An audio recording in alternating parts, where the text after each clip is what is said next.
Morning students. हम बहुत बड़ा चैप्टर पढ़ रहे थे और उसमें हम जो लास्ट टॉपिक डिस्कस कर रहे थे वो था वे बहुलक जिनका औद्योगिक महत्व है, जिसमें हमने पहला कौन सा डिस्कस किया था? बोलिए आप।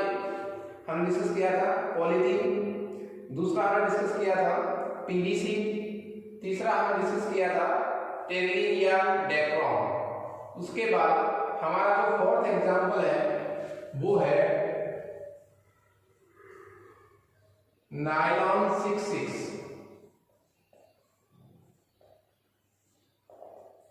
मैं आपको वापस रिवाइज कर रहा हूं। हम जो टॉपिक था हमारा वो था औद्योगिक रूप से जो महत्वपूर्ण बहुलक है वो, उनमें हमारा चौथा कौन सा है? नायलॉन 66। इसको हम लोग पहले भी आपको संगणन बहुलकीकरण में पढ़ा चुका हूं, फिर भी हम इसको वापस से पढ़ेंगे। नायलॉन 66 जो है उसका निर्माण 2 एकक इकाइयों से होता है और उसमें प्रथम है hexa methylene diamine, hexa methylene diamine, हाँ जी, प्लस एडीपिक अम्ल, एडीपिक अम्ल। हेक्सामेथिलीन डाइएमीन का सूत्र लिखने का तरीका देखिए। हेक्सामेथिलीन समूह कितने होने चाहिए? 6। तो ये कितने मेथिलीन समूह हो गए? 6।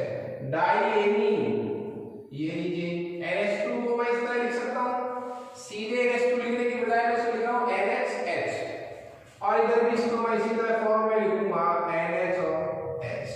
कितनी इकाइयां लूं? N इकाइयां। इसी तरह एडीपी अम्ल की भी मैं कितनी इकाइयां लूंगा? N इकाइयां। उसका सूत्र है CH2 का होल 4 COOH, और ये भी कितनी इकाइयां? N। ये इनके सामान्य नाम है जो ज्यादा प्रचलित हैं, ज्यादा पूछे जाते हैं एग्जाम में। इनके आईपीसी नाम भी अपन डिस्कस कर सकते हैं। कितने कार्बन की श्रृंखला है? 6 कार्बन की श्रृंखला है। इसमें कार्बन है नहीं क्रियात्मक समूह में, तो 1 नंबर पर NH2 है और 6 पर भी NH2 है, तो इसका आईपीसी नाम क्या हो जाएगा?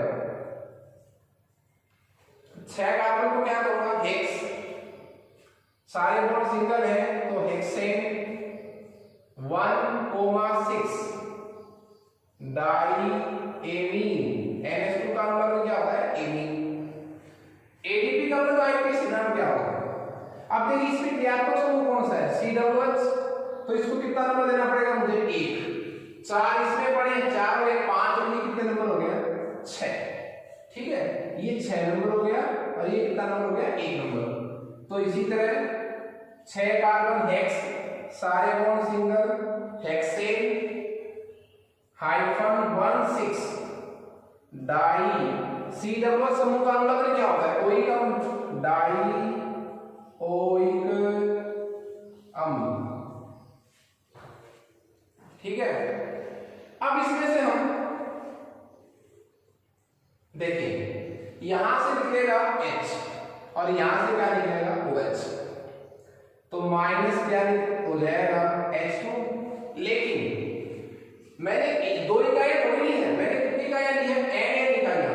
जब यहां कोई इकाई जुड़ेगी तब भी इसमें से क्या निकलेगा? यहां से H, और यहां जब इकाई आकर जुड़ेगी कोई दूसरी कौन सी जुड़ेगी? यही वाली जुड़ेगी, तब भी इसमें से क्या बाहर जाएगा? OH। इनको गया हुआ दिखा दीजिए आप, बोलिए। NH CH2 का होल 6 NH, ये गया, यहां से H2 गया तो माइनस NH2, बच गया क्या? CO CH2 का होल 4 CO, वो OH भी चला जाएगा जब कोई इकाई आकर जुड़ेगी तब, तो ये हो जाएगा होल N। ये आपके पास क्या बन गया? नायलॉन 66। हाँ जी, बहुत बार एग्जाम में पूछा गया नायलॉन 66 के बारे में, बहुत बार। कई बार इसके बनाने की समीकरण पूछी गई है, कई बार एक तरह के नाम पूछे गए हैं, ठीक है, कई बार इसका सूत्र पूछा हुआ है। देखिए नायलॉन 66 जो है इसमें आप देख रहे हैं बार बार कौन से बंद रिपीट होंगे, ये देखिए आप एमाइड, ये कौन सा बंद है, एमाइड, CONH2, H प्रतिस्थापित हुआ है मान लिया इसको, तो इसमें बार बार एमाइड बंद रिपीट होंगे, दोहरान होंगे। तो नायलॉन 6 एक ऐसे प्रकार का बहुलक है, वो है पॉलीएमाइड। हमने कल डिस्कस किया था डेक्रोन को, उसमें बार बार कौन से बंद रिपीट हो रहे थे, एस्टर, तो पॉलिस्टर नाम दिया था, टेरिकॉट जिसको अपन मारवाड़ी में कहते हैं। तो ये है पॉलीएमाइड बहुलक। आपसे बोर्ड के पेपर में पूछा हुआ है, सैंपल पेपर में, किन्हीं दो पॉलीएमाइड बहुलकों के नाम बताओ, मतलब ऐसे बहुलक बताने हैं जिनमें एमाइड बंद रिपीट होता हो। तो एमाइड बंद इसमें रिपीट हो रहा है, तो एक एग्जांपल तो क्या हो गया, नायलॉन 6, एक हो जाएगा नायलॉन 6, अभी आगे डिस्कस करेंगे उसको। तो ये बहुलक कैसा हुआ, पॉलीएमाइड।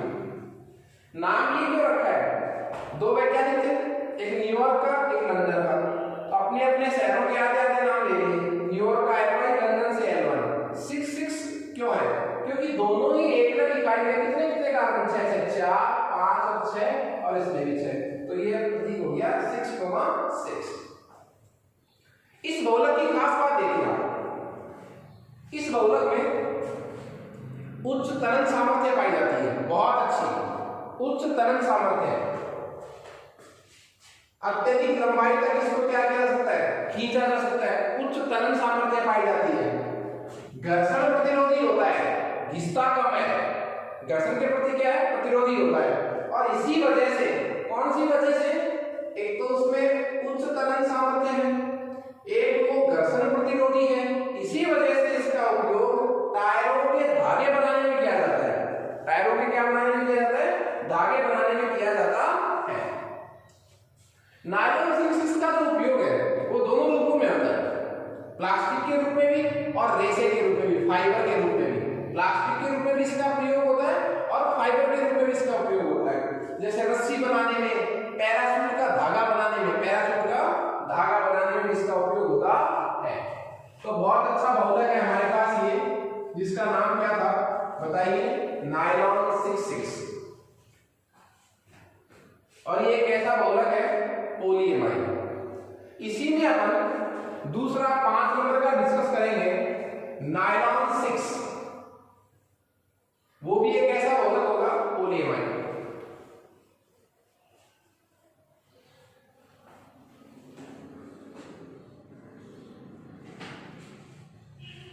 हाँ जी, देखिए जो हम नेक्स्ट डिस्कस कर रहे हैं वो हमारा है 5 नंबर, नायलॉन 6, जो भी एक कैसा है, पॉलीएमाइड है। देखिए नायलॉन 6 का निर्माण एक 5 कार्बन का सक्रिय एमाइड यौगिक होता है साहब। 5 कार्बन का एक क्या है, सक्रिय एमाइड यौगिक है, और जिसका नाम है कैप्रोलैक्टम। कैप्रोलैक्टम। नायलॉन 6 का निर्माण एक 5 कार्बन के सक्रिय एमाइड से होगा, जिसका नाम क्या है, कैप्रोलैक्टम। देखिए कैप्रोलैक्टम को मैं और अधिक इजी कर दूंगा आपके सामने। 5 कार्बन लिखते हैं, CH2 CH2 CH2 CH2 और CH2, कितने कार्बन हो गए, 5, और CONH, ये 5 कार्बन का एक एमाइड यौगिक है, जिसका नाम क्या है, कैप्रोलैक्टम। और इसके कितने अणु लेकर चलूंगा मैं, n अणु लेकर चलूंगा, तो ये यहां से टूट जाएगा, टूट जाएगा यहां से, पूरा लिखना है आपको। बोलिए CO यहां से इन 500 को मैं एक साथ लिख सकता हूं, 1 2 3 4 5, तो ये हो जाएगा CH2 का होल 5, या इधर क्या रह गया, NH, तो ये हो गया NH का होल N। ये आपके पास क्या बन गया, नायलॉन 6। 6 कार्बन इसमें भी। लेकिन देखिए इस यौगिक को याद करने का तरीका क्या होगा, किसको, कैप्रोलैक्टम को। 5 कार्बन का एक एमाइड यौगिक है, एक्चुअली क्या है,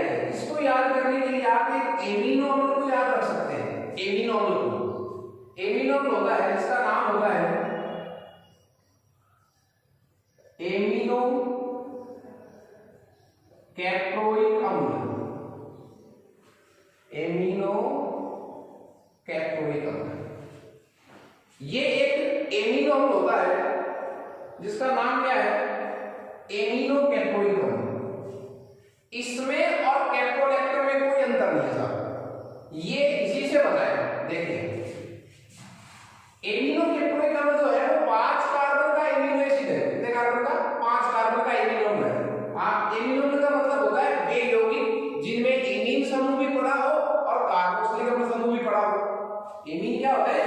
एमीन वो यौगिक है, एमिनो अम्ल वे यौगिक होते हैं जिनमें COO समूह भी होता है और एमीन समूह भी होता है, उन्हें एमिनो अम्ल कहते हैं। तो जिनमें कैसा कैसा समूह होता है बताओ? NH2 भी होता है और कैसा समूह भी होता है? COOH। वे यौगिक जिनमें एमीन समूह है तथा कार्बोक्सिलिक अम्ल समूह दोनों उपस्थित होते हैं वो क्या कहलाते हैं? एमिनो अम्ल। और जो एमिनो कैप्रोइक अम्ल है वो भी एक प्रकार का क्या है? एमिनो अम्ल है। लगभग 20 एमिनो अम्ल है या उससे अधिक है। 20 एमिनो अम्ल है, 10 शरीर में बनते हैं, 10 शरीर में नहीं बनते हैं। 20 के 20 जो एमिनो अम्ल है उनमें आपको NH2 समूह भी मिलेगा और क्या मिलेगा? COOH भी। उन 20 में एक नाम क्या है? एमिनो कैप्रोइक अम्ल। और ये 5 कार्बन है इसके बीच में। कितने कार्बन हैं? 5। ये देखिए COOH। ये आपके पास जो सूत्र है वो किसका है? एमिनो कैप्रोइक अम्ल का। ये वापस से रिवाइज करता हूं। एक एमिनो अम्ल होता है, एमिनो अम्ल किसे कहते हैं? वे यौगिक जिनमें एमीन समूह तथा कार्बोक्सिलिक अम्ल समूह दोनों उपस्थित होते हैं वो क्या कहलाते हैं? एमिनो अम्ल। एमिनो अम्लों में एक एमिनो अम्ल है उसका नाम क्या है? एमिनो कैप्रोइक अम्ल। उसका सूत्र क्या है? ये देखिए आप, इसमें NH2 भी पड़ा है और क्या पड़ा है? COOH। इसका चक्रीकरण होगा, इसका चक्र यौगिक बनेगा। चक्र कैसे बनेगा? यहां से क्या निकल जाएगा? H और यहां से क्या निकल जाएगा? OH। तो देखिए आप ये यौगिक बन रहा है कि नहीं बन रहा है? CO CH2 का होल 5 NH। तो मेरे कहने का मतलब है आप कैप्रोलैक्टम को याद करने के लिए किसको याद कर सकते हैं? एमिनो कैप्रोइक अम्ल को। वो 5 कार्बन का क्या होता है? एमिनो। और इसका इसमें से सब क्या चला जाएगा बाहर? H2O। OH तो यहां से और H यहां से, तो ये यौगिक बनेगा। और इस यौगिक से क्या बनता है? नायलॉन 6। देखिए जो नायलॉन 6 है ये भी एक प्रकार का धागा है। सफेद रंग का धागा होता है। कैसे रंग का? श्वेत रंग का। और अम्ल व क्षार के प्रति प्रतिरोधी होता है। मतलब सामान्यतः इस पर अम्ल तथा क्षार का कोई प्रभाव नहीं पड़ता। इसीलिए इसका उपयोग, इसका जो मेन यूज है वो है वाहनों में गियर के रूप में, गेयर के रूप में। ठीक है, सुनिए आप लोग, वाहनों में गियर के रूप में इसका मुख्य उपयोग होता है। किसका? नायलॉन 6 का। और एक बात, इसका उपयोग जार बनाने में भी करते हैं, गेट बनाने में। और इसका एक बहुत अच्छा उपयोग है, जितने भी प्रकार के क्या है संगीत वाद्य यंत्र, गिटार, सितार, वायलिन, उनके जो धागे होते हैं, जो रस्सियां होती हैं, जो फाइबर होते हैं, वो किसके बने हुए आते हैं? नायलॉन 6 के। तो नायलॉन 6 भी अच्छा, इसको पॉलीमाइड क्यों आ गया है? देखिए आप, इसमें भी बार बार कौन से रिपीट हो रहे हैं? Amide, CONH। तो नायलॉन 6 जो है वो भी एक सफेद रंग का बहुलक होता है। और इसका जो मुख्य उपयोग है वो वाहनों में गियर के रूप में होता है। अम्ल व क्षार का इस पर कोई प्रभाव नहीं पड़ता। और इसमें जो संगीत प्रकार के जो वाद्य यंत्र हैं, जैसे वायलिन है, सितार है, गिटार है, उनके जो धागे हैं वो किसके बने हुए आते हैं? नायलॉन 6 के। और देखिए आप, टूथब्रश, दंत मंजन, टूथब्रश जो आता है उसके जो फाइबर आते हैं, धागे आते हैं, ब्रिस्टल आते हैं, वो भी किसके बने रहते हैं? नायलॉन 6 के। हमारे पास नेक्स्ट औद्योगिक रूप से महत्वपूर्ण बहुलकों में उदाहरण है Teflon.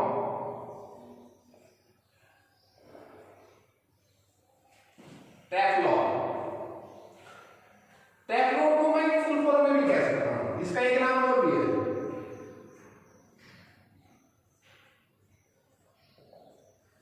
Poly tetra फ्लोरोएथीन। Polytetrafluoroethene. देखिए पॉली का मतलब तो बहुलक है, टेट्रा का मतलब चार, फ्लोरो का मतलब फ्लोरीन, ई का मतलब एथीन। तो पहले आप सूत्र किसका बनाएं? एथीन का सूत्र बनाएंगे पहले आप। ये सूत्र किसका होता है साहब? CH2 double bond CH2। ये सूत्र किसका है? एथीन का। ये सूत्र किसका बन गया? एथीन का। अब एथीन में चार का लगाने आपको, फ्लोरीन टेट्रा फ्लोरो, चार फ्लोरीन, तो चार क्या विस्थापित कर दीजिए? हाइड्रोजन। तो ये लीजिए साहब। अब ये क्या बन गया? ये बन गया टेट्रा फ्लोरोएथीन। पॉली का मतलब बहुत सारी इकाइयां, तो इसकी कितनी इकाइयां लूंगा? n इकाइयां। तरीका मैंने आपको बता रखा है, शॉर्टकट तरीका। ये बंद किधर चला जाएगा? इधर। और यहां जो इकाई आएगी, क्योंकि मैंने इकाइयां कितनी जोड़ी है? n, तो कोई तो इकाई आएगी, उसका एक बंद यहां आ जाएगा। तो ये हो जाएगा सिंगल CF2 सिंगल CF2 का होल n। तो ये तो हो गया टेट्रा फ्लोरोएथीन, और उस बहुलक का नाम क्या हो गया? Polytetrafluoroethene, Teflon. Board में भी पूछा गया है, बोर्ड एग्जाम में, टेफ्लॉन। ठीक है, देखिए इसकी खास बातें क्या है? एक तो ये क्या है? बोलिए आप, क्रिस्टलीय। एक तो क्या है ये? क्रिस्टलीय। दूसरी बात, उच्च ताप पर भी स्थायी है। उच्च ताप पर भी क्या है? ये स्थायी है, इसका विघटन नहीं होता, टूटता नहीं है ये। और किसी विलायक में भी घुलता नहीं है कि आप इसमें कोई विलायक डाल दीजिए, जल डाल दो, HNO3 डाल दो। एक्चुअली देखिए क्या है, ये इसमें भी डिसॉल्व नहीं होता। HNO3 में भी क्या रहता है? ये एविले, वो भी इसको घोल नहीं सकता। कौन? एसिड, प्रबल अम्ल। HNO3 भी इसको घोल नहीं सकता। तो क्रिस्टलीय होता है, उच्च ताप पर स्थायी होता है, इसका विघटन नहीं होता, टूटता नहीं है। और नाइट्रिक अम्ल में भी क्या होता है? ये घुलता नहीं है। इसी वजह से इसका उपयोग, ये पूछा हुआ बोर्ड में, नॉन स्टिक सतह से लेपित, नॉन स्टिक सतह से लेपित बर्तन बनाने में, ऐसे बर्तन जिनमें खाद्य सामग्री चिपकती नहीं है। कई बार आपने देखा होगा, हम जब ज्यादा गर्म कर देते हैं खाद्य सामग्री को, सब्जी को, तो वो पतीले के अंदर चिपक जाती है। यदि वो बर्तन के अंदर किसका लेप हुआ हुआ है? बोलिए टेफ्लॉन का। बर्तन के अंदर किसका लेप हुआ हुआ है? टेफ्लॉन का। तो उसमें सब्जी कभी चिपकेगी नहीं। तो नॉन स्टिक, नहीं चिपकने वाले, नॉन स्टिक सतह से लेपित बर्तन बनाने में, ठीक है, बहुत अच्छा उपयोग है इसका। और देखिए, एक विद्युत रोधी उपकरण बनाने में भी होता है इसका, विद्युत रोधी उपकरण बनाने में भी इसका उपयोग होता है। तो बहुत अच्छा बहुलक है। इसकी खास बातें क्या है? उच्च ताप पर भी क्या है? स्थायी है, इसे टूटता नहीं है, विघटन नहीं होता इसका। HNO3 में भी ये घुलता नहीं है, इसीलिए इसका उपयोग किसमें करते हैं? नॉन स्टिक सतह से लेपित बर्तन बनाने में। इसका उपयोग स्नेहक के रूप में भी करते हैं। स्नेहक का मतलब होता है लुब्रिकेंट्स, जैसे ग्रीस नहीं होता, उपकरणों को घिसने से बचाने वाला, तो इसमें इनका यूज होता है। ये हमारे पास 6 नंबर था।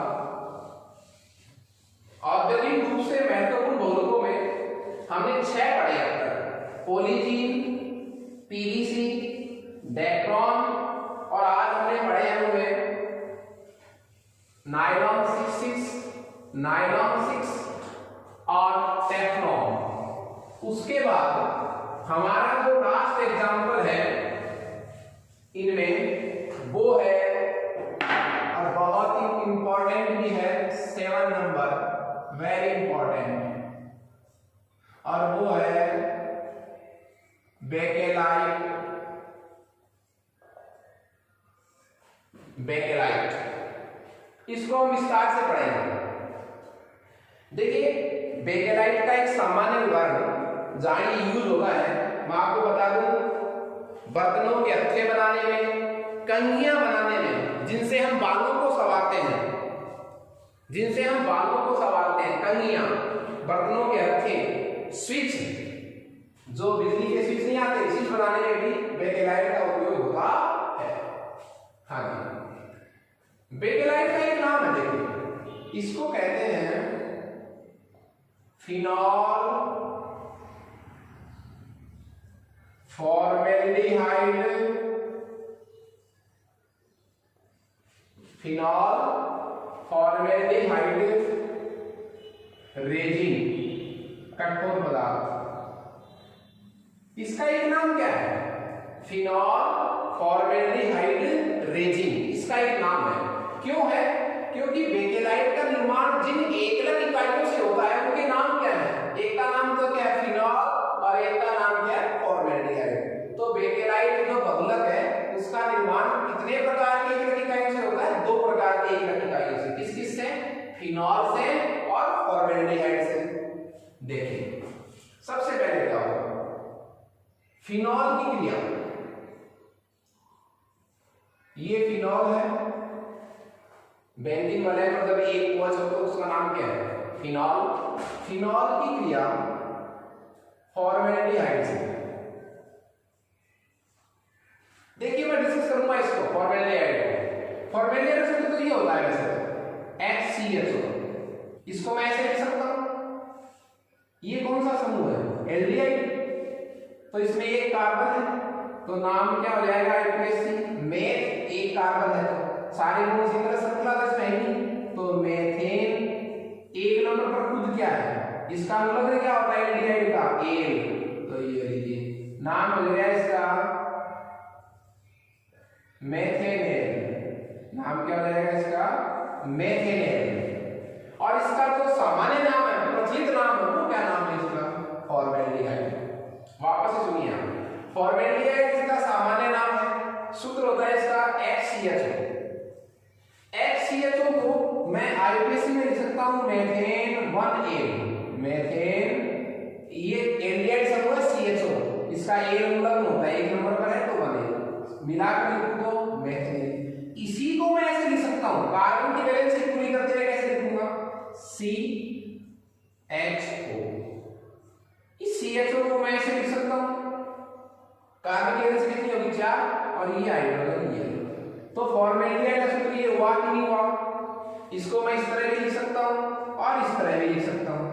इसी को मैं ऐसे लिख सकता हूं, देखिए ये दोनों हाइड्रोजन किस पर अटैच हो रखे हैं? इस कार्बन पर। तो मैं इसको मिलाकर तो लिख सकता हूं CH2 और डबल बॉन्ड। इसीलिए मैंने इसको इस तरह लिखा है। आप इस बंध को नहीं दिखाए तो भी चलेगा, आप इसको सीधा भी लिख सकते हैं CH2O। ये भी फॉर्मेल्डिहाइड है, लिखने के तरीके अलग अलग है। तो ये साफ फॉर्मेल्डिहाइड है। हाँ जी, आगे देखिए आप, ये बंद इधर जाएगा, विद्युत ऋणता किसकी ज्यादा है? ऑक्सीजन की कार्बन से। यहां एक क्या पड़ा हुआ है? हाइड्रोजन। इन सभी कार्बन पर एक ही क्या जुड़ा हुआ है? हाइड्रोजन, सिवाय किसको छोड़कर? इस कार्बन को छोड़कर, इसको। ये जब हम इधर आएगा माइनस, तो यहां से H चला जाएगा और ये H जो है वो चला जाएगा यहां से प्लस के रूप में निकलकर कहां? इस ऑक्सीजन पर। इस बंध के इधर जाने से इस पर क्या आ गया? प्लस, इस पर क्या आ गया था? माइनस। ये वाला H जो निकला है H प्लस, वो H प्लस इस पर जाकर रुक गया, और यहां क्या रहेगा? H प्लस के निकलने से माइनस, वो माइनस किससे अटैच हो गया? इस प्लस से। तो मैं इसको ऐसे लिख सकता हूं कि OH, और इस कार्बन को मैं इस कार्बन से अटैच करूंगा तो हो जाएगा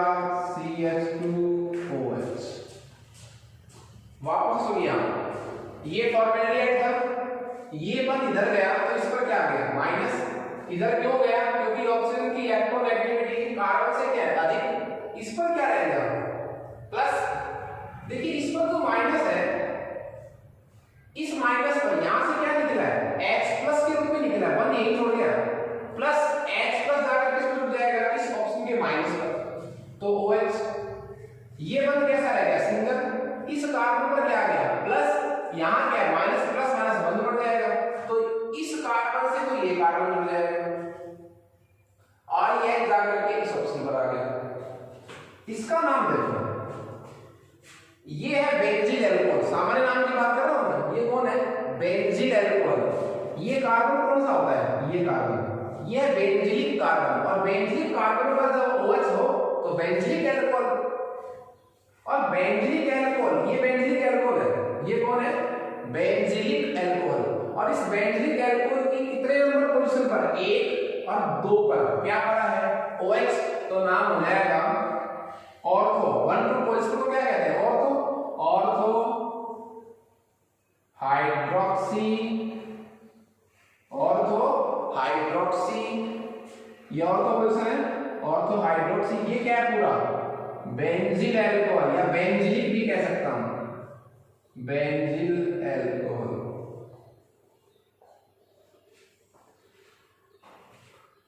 मैंने इसको मूल इकाई माना है, ये कौन है बेंजीलिक एल्कोहल, बेंजीलिक एल्कोहल के कितने नंबर पर 2 नंबर पर 1 2 और पोजीशन पर क्या लगा हुआ है OH हाइड्रोक्सी। हाँ जी, ये अब देखिए फिनोल में कौन सा क्रियात्मक समूह होता है OH, और OH से होता है वो ऑर्थो पैरा निर्देशी होता है।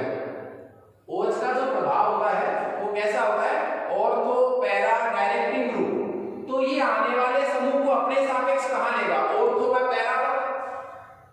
मेरे कहने का मतलब क्या है, वलय पर पहले से कौन पड़ा है OH, OH समूह का प्रभाव कैसा होता है ऑर्थो तथा पैरा निर्देशी, मतलब आने वाले समूह को अपने सापेक्ष कहां लेगा ये ऑर्थो व पैरा पर, तो इसके सापेक्ष ऑर्थो पैरा का है, इसके लिए एक तो ये ऑर्थो है और ये क्या पैरा, तो एक बार तो COO चलाएगा ऑर्थो पर और एक बार पैरा पर।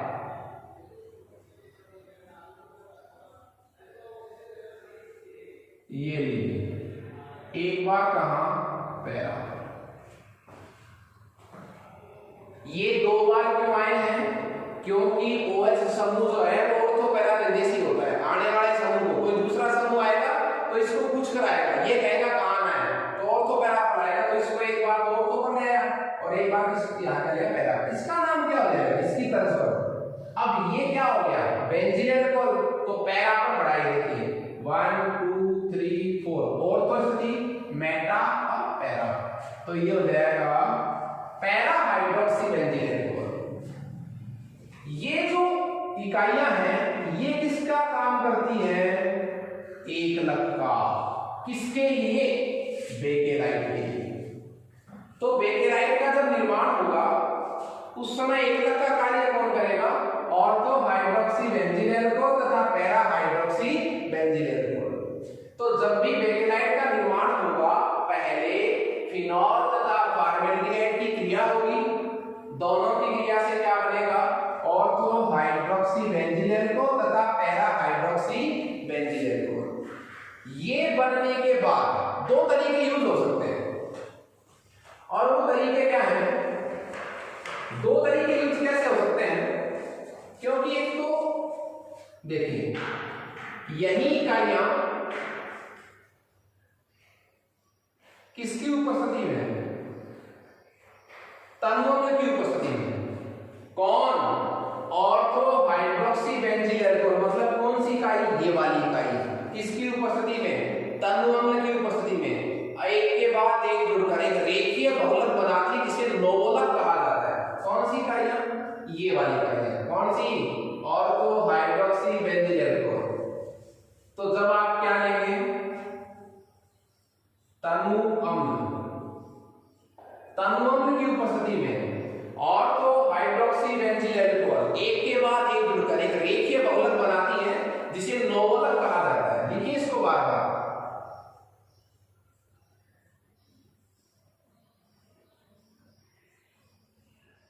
CH2OH plus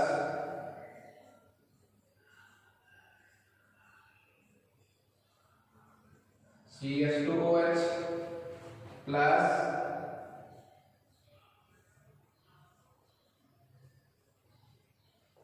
CH2OH।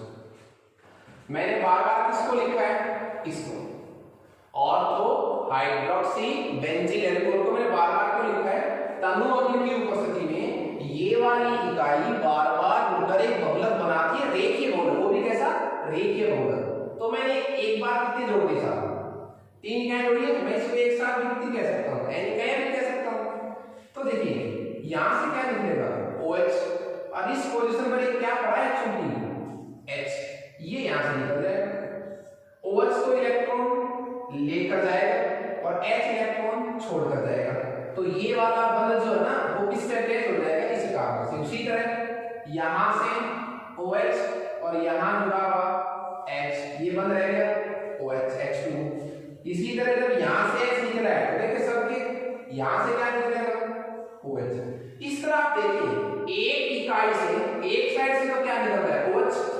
और उसी इकाई की साइड से क्या निकलता है? H। तो -NH2। देखिए लिखिए इसको आप। अब यहां से जब OH निकल रहा है तो जब कोई इकाई यहां देगी तो यहां से क्या निकलेगा? H। उसको गया हुआ निकाल दीजिए आप। तो OH, ये यहां से चला गया साहब, जब कोई उठाए नहीं निकल, ये CH2 बच गया। यहां से H2 चला गया, इसीलिए लिखो।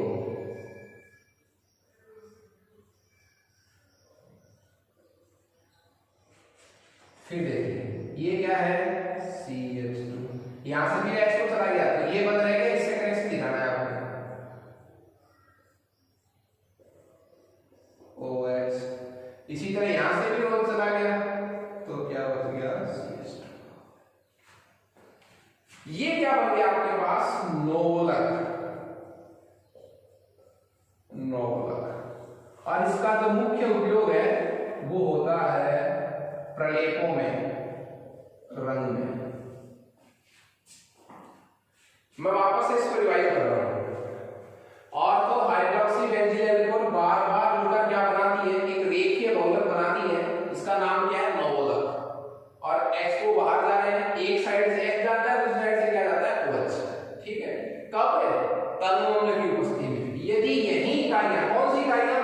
ये वाली इकाइयां तनु क्षार की उपस्थिति में क्रिया करें। इसकी उपस्थिति में क्रिया करें तनु क्षार की उपस्थिति में। यदि यही इकाइयां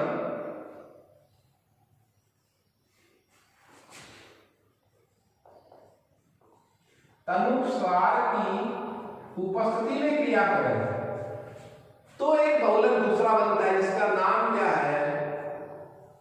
रिसोल। इसका नाम क्या है? रिसोल। आप देखिए नोवलक में, इसमें नोवलक में फॉर्मेल्डिहाइड जो है फिनोल का जो अनुपात होता है वो 1 से कम होता है। और रिसोल में फॉर्मेल्डिहाइड तथा फिनोल का जो अनुपात होता है, दोनों को लेने का जो क्वांटिटी होती है उसका अनुपात 1 से क्या होता है? अधिक। वापस से सुन लीजिए, इन सभी बहुलकों का निर्माण किससे हो रहा है? फिनॉल से, फॉर्मेल्डिहाइड से। तो यदि आप फॉर्मेल्डिहाइड तथा फिनोल के लेने का अनुपात, इनकी जो क्वांटिटी है, किसको ज्यादा लेना है किसको कम लेना है? यदि फॉर्मेल्डिहाइड मतलब CH2, फिनॉल मतलब C6H5OH, इसका रेशियो, इनके लेने का जो मात्रा का जो अनुपात है, फॉर्मेल्डिहाइड तथा फिनॉल की मात्रा का अनुपात जो है वो 1 से क्या रहेगी? कम। वो तो किसमें होता है? नोवलक में। और रिसोल में यही अनुपात 1 से क्या होता है? अधिक। देखिए उसके बाद मैंने 2 कंडीशन रख दी आपके पास, और वो रखी है कि तनु अम्ल की उपस्थिति में गर्म किया जाए और तनु क्षार की उपस्थिति में गर्म किया जाए। दोनों कंडीशन रख दी। अब एक अलग स्थिति देखो क्या है। जब आप किसको और गर्म करें? नोवलक। पहले नोवलक बनाना पड़ेगा आपको।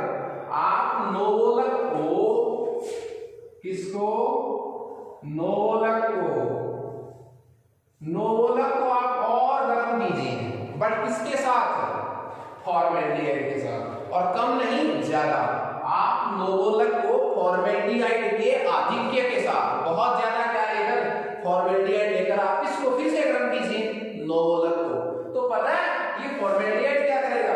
फॉर्मेल्डिहाइड में तो ये पड़ा ना CH2 मेथिलीन, ये क्या करेगा, इस नोवोलक की चेन के बीच में आ जाएगा, क्रॉस बॉन्ड बना लेगा। देखिए जब आप नोवोलक को किसके साथ गर्म करेंगे? फॉर्मेल्डिहाइड के साथ, और कैसी मात्रा में लेकर? आधिक्य में लेकर। तो इसी नोवोलक में क्या बन जाएंगे? क्रॉस बॉन्ड बन जाएंगे। किसमें? इसी नोवोलक में क्रॉस बॉन्ड बन जाएंगे, जिससे इसकी दृढ़ता, कठोरता, गलनांक वगैरह इसके बढ़ जाएंगे। और क्रॉस बॉन्ड जब बन जाएंगे इसमें नोवोलक में, उसी नोवोलक का नाम हम क्या पुकारने लग जाएंगे? बेकेलाइट। तो नोवोलक में बेकेलाइट में ज्यादा फर्क नहीं है। नोवोलक को आप किसके आधिक्य के साथ गर्म करें? फॉर्मेल्डिहाइड के आधिक्य के साथ गर्म करें। तो फॉर्मेल्डिहाइड जो है वो नोवोलक की श्रृंखलाओं के मध्य क्रॉस बंध बना लेता है, जिससे उसकी कठोरता बढ़ जाती है। तो जब भी आप बेकेलाइट का डायग्राम बनाएं तो पहले किसका डायग्राम बनाओ? आप देखो नोवोलक का डायग्राम बनाओ, 2 बार बनाऊंगा मैं, 2 चेन बनाऊंगा था।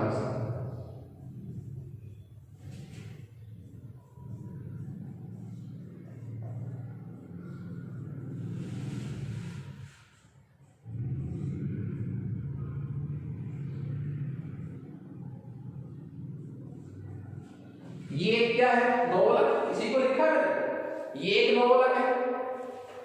इसी तरह का दूसरा नोवोलक बनाएंगे, इसी तरह का दूसरा नोवोलक मैंने विपरीत करके लिखा है इसको।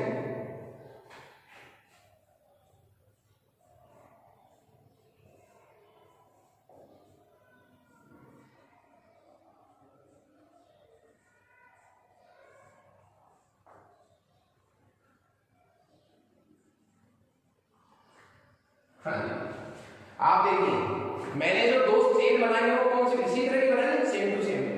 तो अभी तक तो आपके पास ये किसकी स्ट्रक्चर है? नोवोलक की है। मैंने ऊपर क्या लिखा है? जब आप नोवोलक को, ये 2 नोवोलक की श्रृंखला है, जब आप नोवोलक को किसके साथ गर्म करेंगे? फॉर्मेल्डिहाइड के साथ, आधिक्य बहुत ज्यादा लेकर, तो क्रॉस बंध बन जाते हैं इसमें, क्रॉस बंध बन जाते हैं। बनाएगा कौन? फॉर्मेल्डिहाइड। फॉर्मेल्डिहाइड में जो CH2 पड़ा है ना, ये मेथिलीन समूह, ये जो मेथिलीन समूह है ये क्या बना लेगा? Cross bond. ये देखिए 2 चेन के बीच क्रॉस बॉन्ड किसने बनाया? मेथिलीन समूह ने। तो इसकी प्रत्यास्थता बढ़ गई, गलनांक बढ़ गया, कठोरता बढ़ गई। ये लीजिए इस तरह मेथिलीन समूह जो है नोवोलक की श्रृंखलाओं के मध्य क्या बना लेता है? क्रॉस बॉन्ड बना लेता है। और ये आएगा भी कैसे? यहां से भी एक H निकलेगा, यहां से भी एक H2, और यहां से क्या निकल गया? खुद से ऑक्सीजन। तो H2 बाहर चला गया और क्या बन गया आपके पास? बेकेलाइट। तो ये स्ट्रक्चर किसकी है? बेकेलाइट। मैं इसको वापस से रिवाइज करूंगा। बेकेलाइट फिनॉल का फॉर्मेल्डिहाइड से बनता है। सबसे पहले फिनॉल फॉर्मेल्डिहाइड से रिएक्शन करेगा, क्या बनाएगा? ऑर्थो हाइड्रोक्सी बेंजील अल्कोहल तथा पैरा हाइड्रोक्सी बेंजील अल्कोहल। फिर जो ऑर्थो हाइड्रोक्सी बेंजील अल्कोहल है वो तनुअम्ल की उपस्थिति में एक के बाद एक जुड़ती है, एक रेखीय बहुलक बनाती है, जिसको क्या कहते हैं? नोवोलक। नोवोलक कहा जाता है। इसका उपयोग इसमें होता है प्रलेपों में। यदि यही इकाइयां तनु क्षार की उपस्थिति में इसी तरह क्रिया करें तो एक बहुलक बनता है रिसोल्व। तो तनुअम्ल की उपस्थिति में जो बनेगा नोवोलक, तनु क्षार की उपस्थिति में ये वाले क्या बनाएंगे? रिसोल्व बनाएंगे। लेकिन बेकेलाइट कब बनेगा? ये जो नोवोलक श्रृंखलाएं हैं, नोवोलक जो है उसको हम फॉर्मेल्डिहाइड की आधिक्य मात्रा के साथ जब गर्म करेंगे उच्च ताप पर, तो क्या होगा?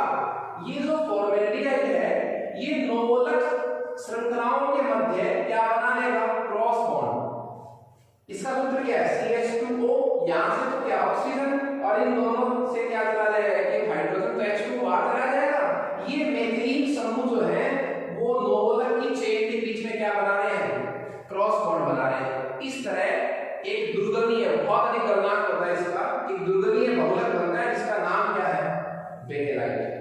तो नोवलक में बेकेलाइट में मुख्य अंतर क्या है कि नोवलक की श्रृंखलाओं के मध्य मेथिलीन समूह ने क्या बना रखे हैं, क्रॉस बॉन्ड। और मेथिलीन समूह कहां से आया, क्योंकि आपने नोवलक को फॉर्मेल्डिहाइड से की आधिक्य मात्रा के साथ क्या किया था, गर्म। इसका बहुत अच्छे इसके उपयोग है, एक तो विद्युत रोधी स्विच बनाने में, विद्युत रोधी क्या बनाने में, स्विच बनाने में, कंघियां बनाने में, कंघियां बालों को संवारने में, कांगसिया स्विच बनाने में और कंघियां बनाने में, बर्तनों के हत्थे बनाने में, ठीक है, कंप्यूटर के केस, केबिन जिसको बाहर का जो आवरण होता है वो बनाने में इसका उपयोग होता है। इस तरह हमारा ये टॉपिक कंप्लीट हुआ जिसमें हमने औद्योगिक रूप से महत्वपूर्ण बहुलकों के बारे में पढ़ा है।